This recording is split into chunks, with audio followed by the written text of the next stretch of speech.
Yesu aliongelea habari za siku za mwisho, akasema mtaona angani kwamba nyota zikianguka. Watu wengi hawajui kwamba ile ni lugha ya unabii iliyotumika pale, lakini ngoja nikuelezee, kwa sababu inaweza ikakusaidia sana wewe upate kuelewa nini ambacho amekizungumzia. Alipoongelea kuhusu nyota, aliongelea manake ni watoto wa Mungu waliokuwa wakiishi katika namna ya Mungu, ni watu ambao walikuwa wanafuata njia za Mungu. Ndio maana ukisoma Biblia anasema mkia ule joka unakokota nyota za mbinguni. Manake akuongelea kwamba nyota zilianguka, zilishikwa na ile joka kupitia mkia, bali aliongea ni roho za mbinguni ambazo zilidanganywa kupitia joka ile, kwa sababu mkia inamaanisha kwamba ni uongo au udanganyifu.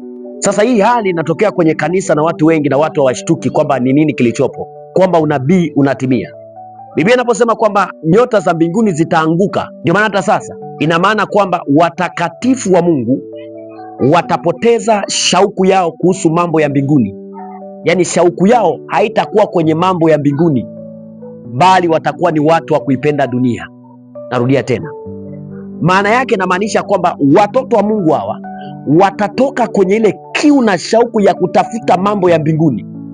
Akili zao kwa asilimia kubwa 90-80 zitakuwa zinatamani maisha ya dunia, zinatamani vitu fulani vya kidunia ambavyo hivyo vitu vinawapelekea kwao kwenye uharibifu. Ukiangalia watu hawana matamanio tena ya mbinguni. Ukiwaambia watu kuhusu mji wa Yerusalemu mpya kwamba upo, watu hawaelewi kabisa, wamesahau. Watu wengi wanadhani kwamba Yesu amekuja kwa ajili ya kutenda miujiza kwao duniani. Wanajua Yesu amekuja kwa ajili ya kuwapa nyumba, kuwapa magari, kuwapa pesa, kuwapa mali. Hawajui kwamba hivi huwa ni vya pili sana.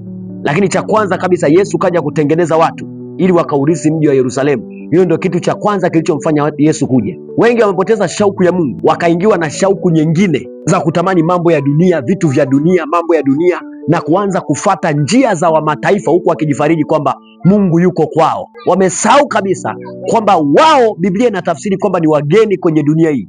Ni kweli unatakiwa ufanye mambo, ni kweli unatakiwa utafute kile na kile, ni kweli unatakiwa upate kile na kile, lakini hakikisha mahusiano yako na Mungu hayapotezwi na vitu unavyofanya. Wengi wamepoteza uhusiano wao na Mungu kupitia kazi zao, biashara zao, ndoa.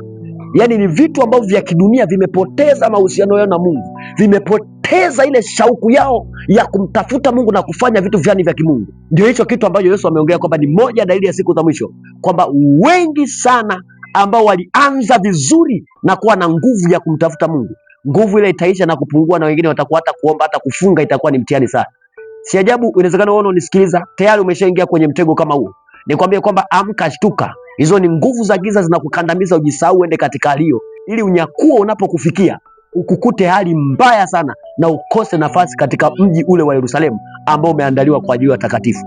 God bless you. Mungu akubariki sana. Mimi Junior's Prophet. Amen.